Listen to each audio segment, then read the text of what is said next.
नमस्कार, मी पुष्पवती चंद्रकांत मोरे, अंगणवाडी सेविका व्हिडिओ भगिनींनो, तुमच्या आवडत्या चॅनलवर म्हणजेच ॲक्टिव्ह अंगणवाडी चॅनलवर तुमचं खूप खूप स्वागत करते।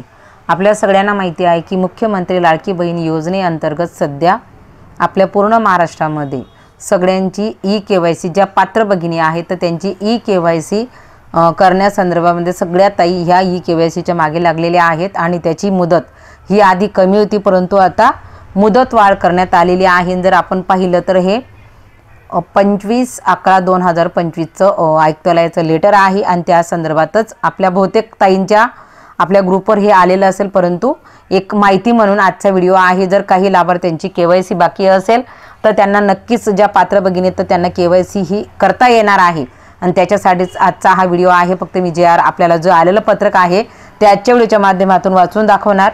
तर बघा, विषय आहे मुख्यमंत्री लाडकी बहीण योजनेअंतर्गत पात्र लाभार्थी महिलांची पडताळणी आणि प्रमाणीकरण करण्यासाठी ई-केवायसी माध्यमातून आधार ऑथेंटिकेशन करण्यात मुदतवाढ देण्याबाबत। म्हणजे आधी 18/11/2025 ही मुदत दिलेली होती की ह्या मुदतीमध्ये सगळ्या लाडक्या बहिणी ज्या पात्र आहेत तर त्यांनी ई-केवायसी करायची होती, परंतु काही कारणास्तव तिथं याच्यात लेटरमध्ये उल्लेखच आहे की राज्यात महिलांच्या आर्थिक स्वातंत्र्यासाठी आणि त्यांच्या आरोग्य व पोषणात सुधारणा करण्यासाठी तसेच कुटुंबातील त्यांची निर्णायक भूमिका मजबूत करण्यासाठी महाराष्ट्र राज्यात मुख्यमंत्री माझी लाडकी बहीण योजनेची प्रभावी अंमलबजावणी सुरू आहे। त्या योजनेअंतर्गत पात्र लाभार्थी महिलेला थेट लाभ हस्तांतरणाद्वारे आर्थिक लाभाची रक्कम जमा करण्यात येत आहे, ज्याला आपण डीबीटी प्रक्रिया म्हणतो। मुख्यमंत्री माझी लाडकी बहीण योजनेअंतर्गत पात्र लाभार्थी महिलांची पडताळणी आणि प्रमाणीकरण करण्यासाठी ई-केवायसी माध्यमातून आधार ऑथेंटिकेशन करण्याकरता ई-केवायसी प्रक्रिया करण्यास दिनांक 18/11/2025 पर्यंत मुदत देण्यात आली होती। तथापि राज्यातील नैसर्गिक आपत्ती व तांत्रिक अडचणीमुळे अनेक लाभार्थी महिला ई-केवायसी प्रक्रिया पूर्ण करू न शकल्यामुळे निदर्शनास आले आहे। त्यास अनुसरून शासनाने संदर्भीय परिपत्रकाद्वारे ई-केवायसी प्रक्रिया करण्यास मुदतवाढ दिली आहे, सोबत संदर्भीय शासन पत्रक जोडलेले आहे। तर बघा, अशा पद्धतीची प्रोसेस आहे। त्या अनुषंगाने कळवण्यात येते की आपण आपल्या स्तरावरून कार्यक्षेत्रातील सर्व परीक्षिका, मुख्य सेविका किंवा अंगणवाडी सेविका यांना खालील सूचनांचे निर्गमित करावे। आता आयुक्तालयाचं हे लेटर आहे। ई-केवायसी माध्यमातून आधार ऑथेंटिकेशन करण्यासाठी 31 डिसेंबर 2025 पर्यंत मुदतवाढ देण्यात आलेली आहे। म्हणजे आजचे तुमची 26 नोव्हेंबर म्हणजे तुमचा पुढा डिसेंबर महिना पूर्ण हा तुमच्यासाठी ई-केवायसी साठी बाकी आहे। त्याच्यामुळे ज्या ताई ई-केवायसी करायच्या ज्या पात्र आहेत, ज्या बाकी असतील तर त्यांनी नक्कीच करून घ्यावं। ज्यांचं 2.5 लाखाच्या वर उत्पन्न असेल त्यांनी मुळीच ई-केवायसी करू नये। ज्यांच्या घरात शासकीय कर्मचारी पती असतील किंवा इतर सासरा असेल त्यांनी देखील मुळीच करू नये।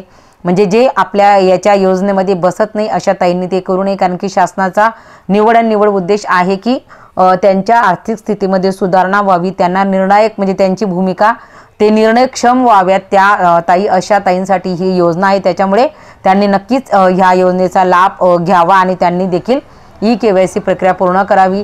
त्याच्यानंतर या प्रक्रियेवर DPO आणि CDPO यांनी सक्रिय नियंत्रण ठेवून 31 डिसेंबर 2025 पर्यंत जास्तीत जास्त महिलांची ई-केवायसी प्रक्रिया पूर्ण होईल याची खात्री करावी। याचा अर्थ त्या स्वतः लाभार्थी महिलांनी सेतूमध्ये जावं किंवा आपल्या वैयक्तिक मोबाईलवर देखील ई-केवायसी प्रक्रिया पूर्ण होते ती पूर्ण करून घ्यावी। जर तुमचं स्वतःचा आधार अपडेट नसेल, तुमच्या पतीचा आधार अपडेट नसेल तर ते आधी अपडेट करावं आणि ते अपडेट केल्यानंतर नक्कीच ई-केवायसी प्रक्रिया पूर्ण होते। तुम्ही उत्पन्नामध्ये बसता, तुम्ही सगळ्या अटी शर्ती तुम्हाला सगळ्यांना माहिती, त्या अटी शर्तीमध्ये जर तुम्ही बसत असाल तरच तुम्ही ई-केवायसी करायची आहे। अन्यथा जर तुम्ही ई-केवायसी केली तर भविष्यामध्ये ती ई-केवायसी करून देखील तुम्हाला पैसे येणार नाहीत, तुमचे पैसे नक्कीच बंद होतील, कारण की त्याच्यासाठी देखील सर्वे हा सुरू आहे आणि केवायसीच्या माध्यमातून सगळ्या गोष्टी क्लिअर होणार। परंतु आपल्याला सेतूवर जाऊन किंवा स्वतः देखील मोबाईलवर ई-केवायसी करू शकता। याच्यासाठी देखील मी चॅनलवर व्हिडिओ केलेला आहे की ई-केवायसी कशा पद्धतीने करायचं। ज्यांच्या घरामध्ये शासकीय कर्मचारी आहेत त्यांनी मुळीच ई-केवायसी करू नका, त्याच्यामुळे त्यांनी त्या गोष्टीमध्ये सहभागी देखील होऊ नका। जे झालेलं असेल ते ठीक आहे, परंतु आता ई-केवायसी आपण नक्कीच करू नये। परंतु ज्या खरोखर पात्र आहेत अशा ताईंनी ई-केवायसी मात्र करून घ्यावी। आमच्या खूप साऱ्या ताईंचं असं देखील आलं की अंगणवाडी सेविका ताईंनी काय करावं, तर याच्यासाठी आपण आपल्या बीड स्तरावर आपल्या परीक्षिका मॅडम यांना आपण विचारू शकता, कारण की त्या प्रश्नाचं उत्तर मी देखील क्लिअर कट देऊ शकत नाही। जरी आपण उत्पन्न कमी याच्यात बसत असलो तरी आपण मानधनी सेविका आहोत, त्याच्यामुळे आपण पात्र आहोत की नाही हा खूप मोठा संदर्भाचा प्रश्न आहे.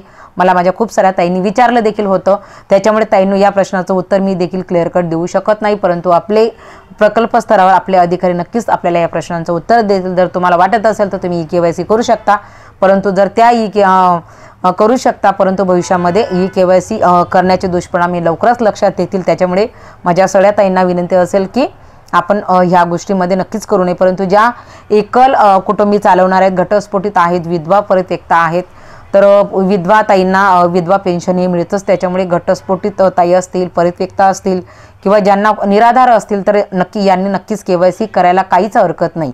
तर अशा पद्धतीने जो शासनाचा आलेला GR होता, काही ताईंना माहिती असेल किंवा नसेल, किंवा इतर जे लाभार्थी असतील, माझ्या लाडक्या बहिणी असतील, तर त्यांच्यापर्यंत देखील हा निरोप जावा म्हणून आजच्या व्हिडिओच्या माध्यमातून फक्त मी वाचून दाखवलं. मला एवढंच सांगायचं होतं. आजच्या व्हिडिओपुरतं एवढंच. धन्यवाद.